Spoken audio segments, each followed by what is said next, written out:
Hello दोस्तों, मैं अभिषेक स्वागत करता हूं आप सभी का अपने यूट्यूब चैनल फिट आईटीआई पे। और आज हम लोग आपके सामने सबमर्ज आर्क वेल्डिंग के बारे में ये डायग्राम बना हुआ है। तो सबमर्ज आर्क वेल्डिंग के बारे में हम लोग यहाँ पे डिस्कस करेंगे, चर्चा करेंगे, ठीक है। तो ये क्लास वेल्डर ट्रेड के लिए सभी के लिए उपयोगी रहेगी।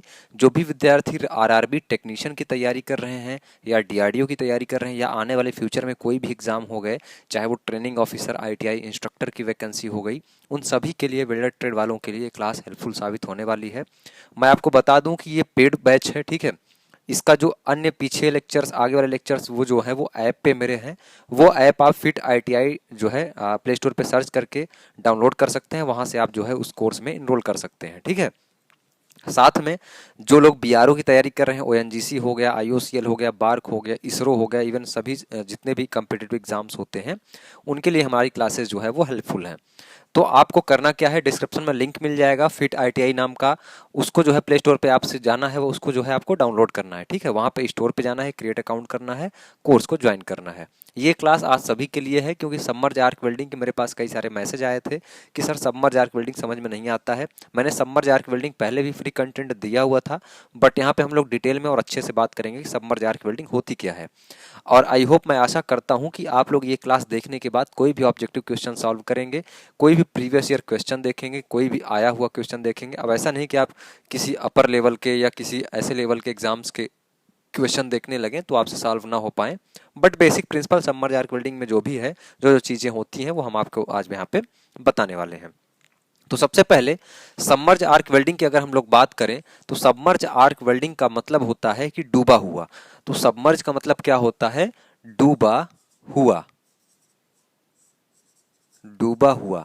तो सबमर्ज आर्क वेल्डिंग जो है, इसको अब जब आप हिंदी में देखेंगे तो जलमग्न आर्क वेल्डिंग भी बोल देता है, फिर डूबा हुआ आर्क वेल्डिंग भी बोल सकता है, और साथ में इसको हिडन आर्क वेल्डिंग भी बोलते हैं। ये जो है आप इसको ध्यान रखिएगा, क्या बोलते हैं? Hidden arc welding, hidden arc welding, ठीक है। तो हिडन आर्क, ये सारे इनके जो है नाम हो गए। अब ये किस प्रिंसिपल पर काम करती है? बेसिकली ये जो आर्क होती है, जो आपकी आर्क वेल्डिंग होती है, उसी प्रिंसिपल पर काम करती है। बट इसमें जो हम लोग रिक्वायर करते हैं वेल्डिंग करने के लिए, जैसे आपकी वेल्डिंग क्लासिफिकेशन के समय, वेल्डिंग की परिभाषा के समय आपने सुना था हमसे कि वेल्डिंग जो होती है वो प्रेशर या तो हीट के साथ जो है हम लोग परफॉर्म करते हैं। तो ये क्या है? एक प्रकार की फ्यूजन वेल्डिंग है, फ्यूजन वेल्डिंग है।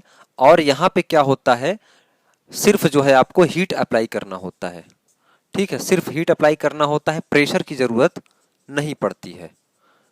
ये भी जो है आपसे पूछा जा सकता है। तो आप इसको अपने जो भी नोट्स प्रिपेयर कर रहे होंगे उसमें तरीके से अच्छे से लिखिएगा, जिसमें बता रहा हूं कि सबमर्ज आर्क वेल्डिंग को डूबा हुआ वेल्डिंग या जलमग्न आर्क वेल्डिंग या हिडन आर्क वेल्डिंग के नाम से भी जाना जाता है। ऐसे आप इसको लिख सकते हैं, ठीक है। उसके बाद यह एक फ्यूजन वेल्डिंग है, जिसमें हम आर्क के प्रिंसिपल को यूज करते हैं, ठीक है। और इसमें सिर्फ और सिर्फ हीट की आवश्यकता होती है, किसी भी प्रकार के प्रेशर देने की, किसी प्रकार के दाब की आवश्यकता नहीं होती, सिर्फ ऊष्मा से जो है इसको हम लोग परफॉर्म करते हैं, ठीक है। अब ये हो गई आपकी जो है। अब हम लोग बात करेंगे कि जो आपकी सबमर्ज आर्क वेल्डिंग है, सबमर्ज्ड आर्क वेल्डिंग, इसका प्रिंसिपल क्या कहता है? सबमर्ज आर्क वेल्डिंग का जो प्रिंसिपल है वो क्या है? तो सबमर्ज आर्क वेल्डिंग विकसित की गई थी लगभग 1930 के आसपास, ठीक है। अमेरिका में, यूएसए में इसको विकसित किया गया था 1930 के आसपास। यूएसए, यूनाइटेड स्टेट अमेरिका में इसको विकसित किया गया था। और इसको विकसित सिर्फ और सिर्फ इसीलिए किया गया था क्योंकि हम लोग जो आर्क वेल्डिंग परफॉर्म करते थे उसमें बहुत सारे स्पैटर्स होते थे, उससे चिंगारियां बाहर निकलती थी। बाहर की जो ऑक्सीजन होती है, नाइट्रोजन होती है, वो ऑक्सीडाइजेशन का काम कर देती है आपके वेल्ड में। और ऑक्सीडाइजेशन आपको पता ही होगा कि कितना नुकसानदेह होता है वेल्डिंग के लिए, ठीक है। तो इन्हीं सब चीज़ों से छुटकारा पाने के लिए, इन सब चीज़ों से बचने के लिए जो है हम लोग सबमर्ज आर्क वेल्डिंग का जो है पढ़ते हैं, और इसका जो है आविष्कार भी इसीलिए हुआ था, ठीक है। आगे इसके जस्ट लेक्चर के बाद अगर मैं इसको फ्री पढ़ाऊंगा, इलेक्ट्रोस्लैग या इलेक्ट्रो गैस वेल्डिंग, तो उसमें आप देखेंगे कि इलेक्ट्रोस्लैग या इलेक्ट्रो गैस वेल्डिंग जो होती है वो इसी का जो है एक विकसित रूप होती है सबमर्ज आर्क वेल्डिंग का, ठीक है। बट यहाँ पे हम लोग सबमर्ज आर्क वेल्डिंग की बात कर रहे हैं। तो 1930 के आसपास यूएसए में जो है इसको डेवलप किया गया। और इसका प्रिंसिपल बेसिक सा ये था कि इसमें जो है जो आपकी आर्क डेवलप होगी, जो आपका मोल्टेन पूल होगा, वो ग्लैनुलर फ्लक्स जो होते हैं, दानेदार फ्लक्स होते हैं, उनसे ढका हुआ होगा, उनकी चादर के नीचे होगा, जिससे हमारी आर्क जो है बाहर नहीं दिख पाएगी और स्पैटर नहीं हो पाएंगे, छोटे छोटे जो स्पैटर्स बाहर हो सकते हैं। कुल मिला के सरफेस डिफेक्ट से जो है इसको दूर रखने के लिए मटेरियल को आपको ये जो है बनाया गया। ठीक है, तो इसके प्रिंसिपल के बारे में अगर आप लोग लिखें तो मैं आपको बोल देता हूं। इसका प्रिंसिपल मैंने आपको समझाया, वही प्रिंसिपल है। यह आर्क वेल्डिंग के प्रिंसिपल पर काम करता है। इसमें जो आपका दानेदार फ्लक्स होता है, ग्रेनुलर फ्लक्स होता है, उसके ब्लैंकेट के नीचे आपकी आर्क जनरेट होती है और आपका जो वेल्ड पूल होता है, यानी कि जो आपका वेल्ड मेटल होता है, वो उससे कवर रहता है, सुरक्षित रहता है। ठीक है, तो ये क्या हो गई, इसको आप लिख सकते हैं दानेदार फ्लक्स। दानेदार फ्लक्स के नीचे आर्क उत्पन्न की जाती है। ठीक है, उत्पन्न की जाती है। ठीक है, ये आपका बेसिक सा फिगर बना हुआ है, यहां से भी चीजें पूछ ली जाती हैं, अभी हम इसके बारे में बात करेंगे। जैसे ये क्या हो गया आपका, यहां से इलेक्ट्रोड आपका दे रहा है वायर फीड से, उसके बाद ये आपका हॉपर हो गया। यहां से हम लोग क्या करते हैं, जो दानेदार आपका फ्लक्स होता है उसको हम लोग गिराते हैं। ठीक है, उसके नीचे वेल्डिंग हेड होता है, वेल्डिंग हेड के पास आता है, जहां पे आपका जो हॉपर के द्वारा ग्रेनुलर फ्लक्स आ रहा होता है और आपका जो वायर फीड होता है, फिलर रॉड होती है, वो दोनों मिक्स होकर के एक साथ नीचे आते हैं। ठीक है, तो अभी उसके बारे में हम लोग बात करेंगे। ठीक है, तो ये क्या हुआ, दानेदार फ्लक्स नीचे आर्क उत्पन्न की जाती है, जिससे जिससे आर्क ऑक्सीजन एवं नाइट्रोजन से सुरक्षित रहती है, सुरक्षित रहती है, ऐसे आप कह सकते हैं। और इससे फायदा क्या होता है, इससे फायदा ये होता है कि जो आपकी आर्क है, ऊष्मा है, आर्क से हीट जनरेट हो रही है, वो दानेदार फ्लक्स से क्या होता है, ये सेम टू सेम ऐसे होता है। इसका आप एनिमेशन यूट्यूब पे सर्च करिएगा, देख लीजिएगा, जिनको आइडिया नहीं होगा। जैसे आपको मान चलिए इसकी वेल्डिंग करनी है, तो यहाँ पे क्या होता है, एक ऊपर से जो है छोटे छोटे कंकड़ टाइप की गिट्टियां होती हैं, उनको ऊपर जो है बिछा दिया जाता है। उसके नीचे इलेक्ट्रोड को हम लोग नीचे इंसर्ट करते हैं और उसके नीचे ही क्या होता है, वो आपका जनरेट होती है आर्क, और आर्क जो है वो बाहर नहीं निकल पाती है, ऊष्मा आपकी बाहर नहीं जा पाती है, जिससे क्या होता है कि हाई पेनिट्रेशन, यानी कि अत्यधिक गहराई तक जो है वेल्डिंग जो है आपका हीट जोन जो है फ्यूजन उत्पन्न हो पाता है। और साथ साथ में इसमें जो है हाई डिपोजिशन रेट भी होता है, यानी कि एक निश्चित समय में अधिक से अधिक मटेरियल, फिलर मेटल जो है आप इसमें गला करके गिरा सकते हैं। इसीलिए जो है इस वेल्डिंग का यूज हम लोग करते हैं। तो कभी भी आपसे पूछा जाए कि सबमर्ज आर्क वेल्डिंग क्या होती है, तो हाई डिपोजिशन रेट होता है इसका। ठीक है, हाई डिपोजिशन रेट होता है। तो ये बेसिक सी चीज हो गई। अब हम लोग बारी बारी से इसके बारे में चर्चा करेंगे। हमने कुछ यहाँ पे नोट पॉइंट लिखा हुआ है, अगर कुछ छूट रहा है तो। इसमें जो इलेक्ट्रोड यूज होता है वो नॉन यानी कि बेयर रॉड होती है। अब बारी बारी से हम लोग यहाँ पे डिस्कस करते हैं सभी चीजों को। इसमें जो इलेक्ट्रोड होता है वो क्या होता है, bare rod with copper coated. ठीक है, बेयर रॉड के बारे में मैंने आपको बताया है। ठीक है, तो कॉपर, हल्की कॉपर से लेपित जो है इसमें इलेक्ट्रोड यूज की जाती है। और साथ में क्या होता है, जो आपका हॉपर होता है, हॉपर से आपका जो है दानेदार फ्लक्स आता है। तो सवाल यह उठता है कि फ्लक्स क्या होता है इसमें। तो फ्लक्स के रूप में इसमें आप लोग कई सारे मटेरियल यूज कर सकते हैं, जैसे आपका एल्यूमिनियम हो गया, मैग्नीज हो गया, और आपका जर्केनियम हो गया। उसी के साथ साथ आप लोग सिलिकॉन भी इसमें डाल सकते हैं। तो ये सारी चीजें जो है फ्लक्स के रूप में इसमें काम करती हैं। ठीक है, तो क्या होती हैं फ्लक्स के रूप में, मैग्नीज हो गया, एल्यूमिनियम हो गया, कैल्शियम हो गया, टाइटेनियम हो गया, और साथ में आपका जर्केनियम हो गया। ये सारे जो है मटेरियल फ्लक्स के रूप में होते हैं। फ्लक्स के बारे में एक छोटी सी चीज और समझिए, ये जो आपका फ्लक्स होता है ये जो है हीट का बैड कंडक्टर होता है, यानी कि ऊष्मा का कुचालक होता है, कंडक्टर होता है। लेकिन शर्त यह है कि ये बैड कंडक्टर तभी होगा जब यह सिर्फ दानेदार के मटेरियल के फॉर्म में होगा। जैसे ही ये मेल्ट करेगा, जैसे ही इसको हम लोग पिघलाते हैं, ये तुरंत जो है ऊष्मा का बहुत ही अच्छा सुचालक बन जाता है। तो यहाँ पे आप एक लाइन लिखेंगे, मेल्ट अवस्था में यह ऊष्मा का, ठीक है, अच्छा चालक होता है। ठीक है, ये चीजें आपको नहीं दिख रही होंगी, मैं यहाँ पे बोल रहा हूँ।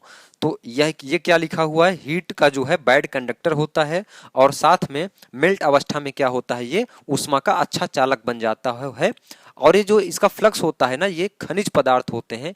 खनिज का मतलब ये हो गया कि जो आपकी पृथ्वी से, अर्थ से निकलते हैं, वो खनिज पदार्थ होते हैं।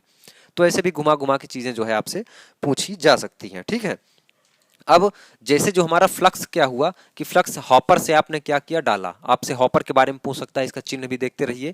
यहाँ से क्या हुआ, हॉपर हुआ, यहाँ से आपकी जो है फिलर वायर आई, फिलर रॉड आई, यहाँ से हम लोग क्या किए, इसको यहाँ पे मेल्ट किए। ये क्या है, दानेदार फ्लक्स है जो यहाँ पे अंदर बने हुए हैं। इसके अंदर क्या होता है, आपकी ब्लैंकेट बनी होती है। ठीक है, किसकी, आर्क की। ठीक है, ब्लैंकेट के नीचे।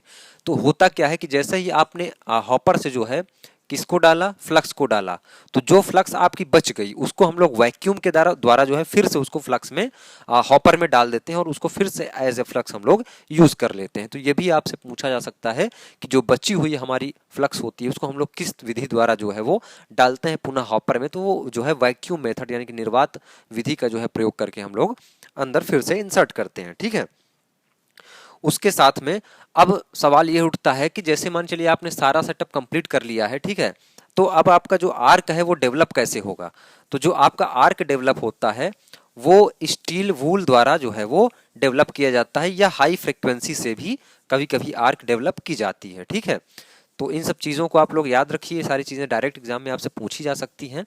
और किसी प्रकार का डाउट है तो आप लोग नीचे कमेंट कर दीजिएगा। बाकी आप लोग ऐप डाउनलोड कर लीजिएगा। ऐप में आपको बहुत सारी चीज़ें, बहुत सारे मटेरियल मिल जाएंगे। टेस्ट वगैरह भी वेल्डर ट्रेड के हमने शुरू कर दिए हैं। जो टेस्ट मैंने खुद जो है अपने से प्रिपेयर किया है सारे क्वेश्चन, तो वो सारे क्वेश्चन जो है आपके एग्ज़ाम के पॉइंट ऑफ व्यू से काफ़ी इंपॉर्टेंट होंगे। ठीक है, तो उसको आप लोग ज़रूर से ज़रूर इनरोल करिए वहाँ पे। चलिए, तो हम लोग क्या बात कर रहे थे कि जो आपकी आर्क जनरेट की जाती है, आर्क जनरेट की जाती है, वो कैसे जनरेट करते हैं हम लोग, स्टील वूल या हाई फ्रिक्वेंसी से। ठीक है, हाई फ्रिक्वेंसी से हम लोग क्या करते हैं, आर्क जनरेट करते हैं। और आपका जो फिलर रॉड होता है वो स्पूल के माध्यम से जो है आता है। ठीक है, फिलर रॉड जो होती है आपकी, या फिलर वायर होती है, वो कैसे होती है, स्पूल में होती है। ठीक है, तो ये स्टील वूल और स्पूल आपको कंफ्यूज कर सकता है, तो उसको ध्यान रखिएगा आप लोग। उसके साथ में हमने आपको बता दिया कि जो फ्लक्स होता है वो क्या होता है, बैड कंडक्टर होता है, तो उसको आप लोग ध्यान रखिएगा। बट बैड कंडक्टर कब होता है, जब वो दानेदार अपने अवस्था में रहेगा तब। उसके बाद जैसे ही वो मेल्ट कर जाएगा, मेल्ट करने के बाद क्या हो जाएगा, वो गुड कंडक्टर बन जाता है। ठीक है, उसके बाद अब सबमर्ज आर्क वेल्डिंग के बारे में हम लोग बात करें कि सबमर्ज आर्क वेल्डिंग होती कितनी प्रकार की है, उससे थोड़ा सा पहले एक छोटी सी चीज़ आपको हम बता दें कि जैसे होता क्या है कि यहाँ से आपने जो है एक प्लेट है, आपने एक किनारे से जोड़ने की शुरुआत की यहाँ से, तो उसके पहले एक छोटी सी हम लोग यहाँ पे प्लेट लगा देते हैं। ठीक है, एक छोटी सी प्लेट लगा देते हैं। अभी मैं बता रहा हूँ उसको किस लिए लगाया जाता है। एक छोटी सी प्लेट यहाँ पे हम लोग इंसर्ट कर देंगे। जैसे आप लोग अपने कॉपी पे पेन से लिखते हैं, तो आपकी कॉपी मान के चलिए इतनी बड़ी है। ठीक है, आप लिखते चले आते हैं, लिखते चले आते हैं, जब आप एकदम लास्ट में पहुंचते हैं तो आपको हाथ रखने के लिए जगह नहीं बचती है, तो आप नीचे जो है एक और दूसरी कॉपी वगैरह, दूसरे बुक वगैरह लगा देते हैं, जिससे आपके हाथ को सपोर्ट मिल पाए। उसी तरह से जब इधर हम लोग यहाँ से किनारे से वेल्डिंग करना शुरू करते हैं, उसके पहले एक रन ऑन और रन ऑफ नाम की प्लेट लगाते हैं। इस प्लेट को क्या बोला जाता है, रन ऑन और रन ऑफ। ठीक है, ये प्लेट लगाते हैं, और इस प्लेट लगाने के बाद जो है हम लोग किनारे से वेल्डिंग करना स्टार्ट कर देते हैं। ये टर्मिनोलॉजी थोड़ी सी आपको बतानी जरूरी थी, कभी आपसे स्किल टेस्ट या कभी इंटरव्यू देने जाएंगे तो वहाँ पे पूछा जा सकता है, या कंपीटिटिव एग्जाम में ऑब्जेक्टिव में भी ये क्वेश्चन आपसे पूछा जा सकता है। उसके बाद में अब हम लोग बात करते हैं कि आपकी जो सबमर्ज आर्क वेल्डिंग होती है वो होती कितने प्रकार की है। तो सबमर्ज आर्क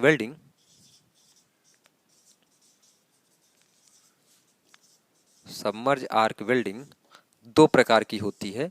एक होती है सेमी ऑटोमेटिक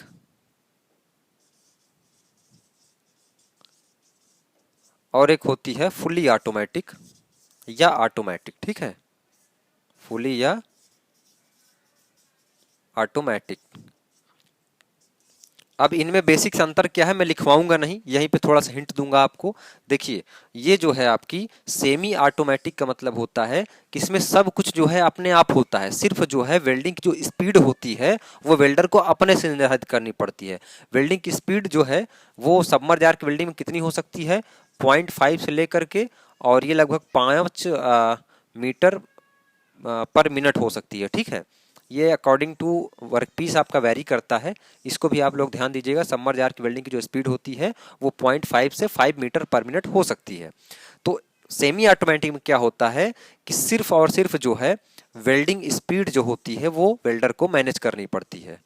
वेल्डिंग स्पीड अपने आप जो है खुद से मैनेज करनी पड़ती है, यानी कि वेल्डिंग किस स्पीड से हमको करना है, ये जो है सेमी ऑटोमेटिक में। लेकिन जो फुली या ऑटोमेटिक सबमर्ज आर्क वेल्डिंग होती है उसमें ऑल थिंग्स क्या होती है, ऑटोमेटिक होती है।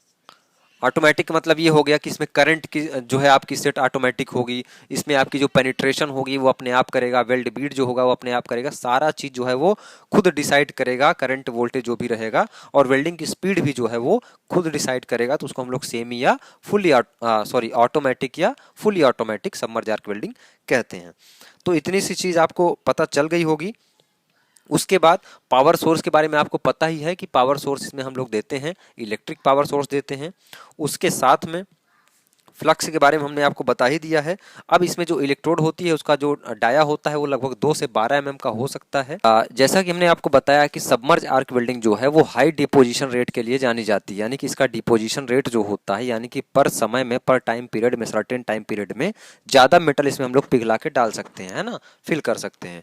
तो उसके अनुसार जो है आप ये कह सकते हैं कि इसमें दो टेक्नोलॉजी जो है वो विकसित की गई। एक कौन सी थी, ट्विन वायर वेल्डिंग, और एक थी टेंडम सबमर्ज आर्क वेल्डिंग। कौन कौन सी,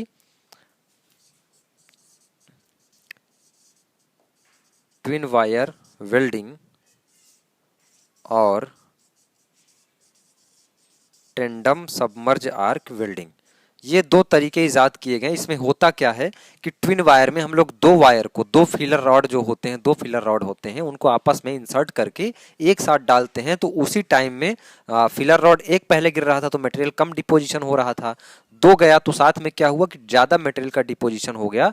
तो मटेरियल का डिपोजिशन जो रेट है वो क्या हुआ आपका, बढ़ जाता है। ठीक है, तो ऐसे आप जो है इसको समझ सकते हैं। उसके बाद जो टेंडम के होता है उसमें क्या होता है, उसमें चार वायर एक साथ डालते हैं, और इसमें क्या होता है, इसमें आप ऐसे लिख सकते हैं, इसमें 2 वायर हम लोग एक साथ डालते हैं, और इसमें क्या कर सकते हैं, 4 वायर एक साथ डालते हैं। बस अंतर इतना होता है कि इसमें 4 वायर हुआ ना तो 2 वायर को हम लोग डीसी सप्लाई दे सकते हैं और 2 वायर को हम लोग एसी सप्लाई दे सकते हैं। ऐसे भी इसको वेल्ड किया जा सकता है। ठीक है, तो 2 को हम लोग एसी दे सकते हैं और 2 वायर को हम लोग डीसी दे सकते हैं। अब सवाल ये उठता है कि जो आपकी सबमर्ज आर्क वेल्डिंग होती है वो किन किन मटेरियल की वेल्डिंग आसानी से कर सकती है। तो देखिए, जितने भी प्रकार के स्टील होते हैं, स्टील चाहे जैसा स्टील हो, चाहे वो आपका स्टेनलेस स्टील हो, चाहे वो फोर्ज स्टील हो, चाहे वो एलॉय स्टील हो, लो एलॉय स्टील हो, चाहे वो आपका कास्ट आयरन हो, ठीक है, इस प्रकार की सभी धातुओं की वेल्डिंग जो है वो आसानी से सबमर्ज आर्क वेल्डिंग से की जा सकती है। तो इसको हम लोग यहाँ पे लिख देते हैं क्योंकि यहाँ से सवाल पूछे जाते हैं। अच्छा, कभी कभी आपको ऑप्शन अपने हिसाब से एलिमिनेट करना पड़ेगा कि जैसे आपके पास ऑप्शन आ गए, सारे स्टील के ही ऑप्शन आ गए, जैसे मान लीजिए लो कार्बन स्टील आ गया, हाई कार्बन स्टील आ गया, स्टेनलेस स्टील आ गया, उसके बाद लो एलॉय स्टील आ गया, हाई एलॉय स्टील आ गया। इसमें से आप कौन सा जो है बाहर करेंगे, किसको आप लोग जो है एलिमिनेट करेंगे, किसको हटाएंगे, अभी इस पे हम लोग चर्चा करेंगे। ठीक है, ये थोड़ा सा ऑब्जेक्टिव क्वेश्चन आता है इसरो वगैरह के एग्जाम में, तो वहां से आप जो है आपको कंफ्यूज कर सकता है जब बहुत ज़्यादा डीप में आपसे पूछने की कोशिश करता है। तो उसके बारे में हम लोग देख लेते हैं। उसके बाद हम लोग आर्क वेल्डिंग के लाभ देखेंगे, इनकी हानियां देखेंगे, क्या जो है इसके प्रॉफिट हैं, क्या इनके लॉस हैं। ठीक है, चलिए, तो इलेक्ट्रोड जो है मैंने आपको बताया कि 3 से लगभग लेकर के 12 mm तक हो सकते हैं। 3, 3.5, 5, 4, 8, 12 ऐसे इलेक्ट्रोड इनके होते हैं। अभी हम लोग लिखवाएंगे कि कितना बेस मेटल आपका मोटा है तो कौन सा आप लोग इलेक्ट्रोड लेंगे और कितना करंट जो है उसके लिए चाहिए होता है। तो इसमें जो मटेरियल है,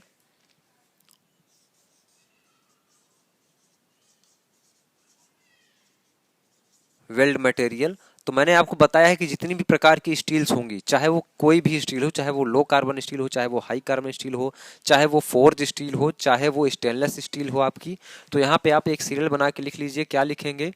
जैसे कि ऑल स्टील और कास्ट आयरन। ये तरीका है, ट्रिक है आपको याद करने का। ऑल स्टील में आपका स्टेनलेस स्टील भी आ सकता है, स्टेनलेस स्टील भी आ सकता है, लो एलॉय स्टील भी आ सकता है, और उसके साथ में आपका फोर्ज स्टील भी आ सकता है। ठीक है, तो इस प्रकार के जितने भी लो कार्बन स्टील आ सकता है, उसके बाद हाई कार्बन स्टील आ सकता है। तो जितने भी प्रकार के स्टील होते हैं और कास्ट आयरन होते हैं, अब आपको एलिमिनेट क्या करना है। जो यहाँ पे आप देख रहे हैं लो एलॉय स्टील, उसके बाद में एक और होता है कौन सा? High alloy steel. जब लो एलॉय स्टील आपका तो वेल्ड हो सकता है, बट हाई एलॉय स्टील भी हम लोग करते हैं, ऐसा नहीं है कि हाई एलॉय स्टील इससे नहीं होता है। बट इसमें प्रॉब्लम कहाँ क्रिएट होती है कि हाई एलॉय स्टील का मतलब वो ये हो गया कि एलॉय को जो है, एलॉय का मतलब होता है मिश्रण। इसका मतलब ये हो कि इसमें स्टील के अलावा अन्य कई पदार्थ आ गए हैं, कई सारे मटेरियल आ गए हैं। तो जब बहुत ज़्यादा मात्रा में हाई एलॉय हो जाएगा तब उसकी वेल्डिंग करना सबमर्ज आर्क वेल्डिंग से मुश्किल हो जाता है। ठीक है, बाकी हाई एलॉय स्टील कितना हाई है ये डिपेंड करता है कि आप कौन सा मटेरियल ले रहे हैं। बहुत ज़्यादा अगर हाई एलॉय स्टील है तो इसकी वेल्डिंग जो है थोड़ा सा टफ हो जाती है, थोड़ी सी डिफिकल्ट आ जाती है। तो अगर इस प्रकार का कोई ऑप्शन आपको दिखे जहाँ पे low alloy steel, high alloy steel में आपको एलिमिनेट करना है, तो आपको हाई एलॉय स्टील वाला जो ऑप्शन रहेगा उसको बाहर कर देना और बताना है कि भाई हाई एलॉय स्टील अगर है तो कहने का मतलब उसमें स्टील कम हो गई और भी सारी चीज़ आके मिल गए, तो इसका मतलब इसकी वेल्डिंग जो है डिफिकल्ट से होगी, मुश्किल से होगी। ठीक है, ये चीज़ें हो गई आपकी कौन कौन सी वेल्डिंग आप जो है इससे कर सकते हैं। अब एक बात और ध्यान दीजिएगा, जो 25 mm से अगर अधिक आपका मोटा मटेरियल है तो उसमें आपको एज प्रिपरेशन करने की जरूरत पड़ती है और उसको जोड़ने के लिए आपको यू वी जे ये सब वेल्डिंग की जरूरत पड़ती है। तो इसको आप लोग जो मैं बोल रहा हूँ लिख लीजिएगा। 25 mm से अगर मोटी हुई है आपकी मेटल तो आपको इन सब ज्वाइंट्स की जरूरत पड़ती है। ठीक है, अब थोड़ा सा हम लोग इसके लाभ और हानि देख लेते हैं। तो लाभ में आप देखेंगे,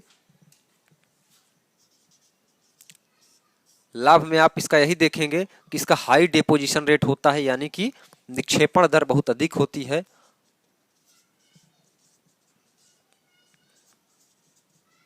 हाई डिपोजिशन रेट। उसके साथ में आप ये देख सकते हैं कि इसमें स्पैटर्स नहीं होते हैं। उसके साथ में आप ये देखेंगे कि जब आपका आर्क जो है, हीट जो है बाहर नहीं जा पा रही तो हाई पेनिट्रेशन हो पाएगा, हाई पेनिट्रेशन हो पाएगा आसानी से। उसके साथ में ऑक्सीडाइजेशन नहीं होगा क्योंकि ये कवर किया हुआ है। ठीक है, उसके साथ में क्या है, ये लगभग जो है ऑटोमेटिक वेल्डिंग ही कहलाती है। इसमें जो है ऐसा नहीं कि वर्कर को, वेल्डर को बहुत ज़्यादा चीज़ें सेट करने की जरूरत पड़ती है, तो सारी चीज़ें अपने अकॉर्डिंग सेट करता है। अगर वो ऑटोमेटिक फुली नहीं है तो बस स्पीड बस आपको नियंत्रित करनी पड़ती है। उसके बाद इसमें जो लॉस है, हानि क्या है? हानि इसमें यही है, सबसे बड़ी हानि यह है, अच्छा जब इसको विकसित किया गया था तो इसको सिर्फ लॉन्गिट्यूडनल पाइप को जोड़ने के लिए इसको विकसित बनाया गया था। ठीक है, कि जो आपकी पाइप ज्वाइंट है उसको हम लोग जोड़ेंगे। बट इसका हानि ये हुआ कि जैसे आप ये देख रहे हैं कि ऐसे होता है ये वेल्डिंग, इसके ऊपर दानेदार फ्लक्स बिछाए जाते हैं। ठीक है, तो जैसे इस वेल्डिंग को आप वर्टिकल कर देंगे या ऊर्ध्वाधर कर देंगे तो क्या होगा, ये जो दानेदार फ्लक्स है आपका गिर जाएगा। तो इसलिए लिमिटेड हो गई कि आपको सिर्फ जो है इसको क्षैतिज अवस्था में आप इसकी वेल्डिंग कर पाएंगे। इसलिए इसका जो है सबसे बड़ी हानि क्या हो गया, only horizontal position, only horizontal position में वेल्डिंग की जा सकती है। एक नुकसान और होता है कि ब्लैंकेट के अंदर आपको पता नहीं चल पाता है कि आपकी बीड का निर्माण कैसा हो रहा है। ठीक है, तो बीड विड्थ के बारे में आपको नहीं पता चल पाता है, ठीक है, पता नहीं चलता है। इतनी चीजें आपको, ये लाभ और हानि हो गए कुछ, यही चीजें आपसे पूछी जाती हैं। सबमर्ज आर्क वेल्डिंग आपसे कभी भी पूछे जाएगा तो इन्हीं सब चीजों के बारे में आपसे पूछेगा। एक टॉपिक और आपसे पूछा सकता है कि अगर मटेरियल आपका इतना मोटा है तो आपका डायमीटर ऑफ इलेक्ट्रोड कितना होगा, आप कितना करंट देंगे उस पर। तो इसको मैं लिखवा देता हूँ, या फिर आप मेरे ग्रुप में ज्वाइन हो जाइएगा।